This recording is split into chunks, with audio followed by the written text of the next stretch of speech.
define for us really what regenerative medicine is a field. And of course, it got its start really in sports medicine, but applies across the field in orthopedics now. I rarely do the surgery where I don't use stem cells as part of my surgical repair. And it's just such a valuable part to augment the quality of somebody's outcome.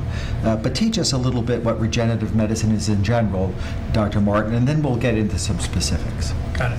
So regenerative medicine is trying to use your cells, the cells that are in your body that have a high potential for healing, concentrate those cells, and then use those cells in an area where you have disease or injury to try and speed up the healing process. So as we've learned in the last 20 years about the sophisticated nature of cell biochemistry, we've learned that on a cellular level, there are many chemicals that help stimulate cells and trigger cells to grow and develop. As we've studied these and learned about these, we are learning how to take cells and encourage those cells to essentially emit these chemicals that will then, when we concentrate or aggregate these cells together, create a powerful healing force. And that healing force is coming from your own body. So we're not taking anybody else's tissue, we're not injecting chemicals into you or drugs into you. We are literally using your cells and your own cell chemicals to stimulate a healing response in an area of your body that needs to heal. So that, in a nutshell, is regenerative medicine. There are a few different areas that we focused on, and we can jump into those if you want. Right. So, but to add to that a little bit, let me add my thoughts on that. You can use your own cells, and often we use cells that are stem cells from somebody else. And that could, from another source at least.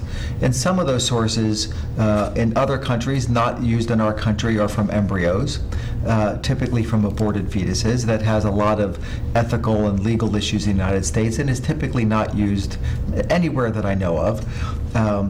We can use stem cells that are donated from living donors. And we can use stem cells that are from the umbilical cord of healthy babies that are born. And we use those stem cells because they still have some fetal tissue in it, but it's not from the baby, and it's not from an abortion.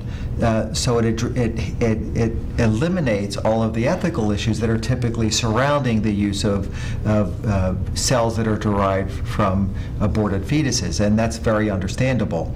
However, if you have a baby like my brand new granddaughter that was born, it's quite typical for people now to take the stem cells from your own umbilical cord and bank those in case my granddaughter has a health issue down the road.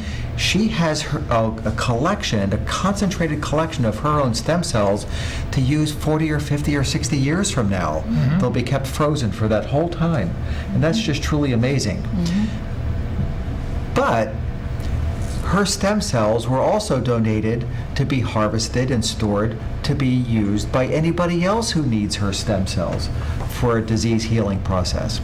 And we can then purify those cells, and even the parts of those cells we call exosomes that can influence healing.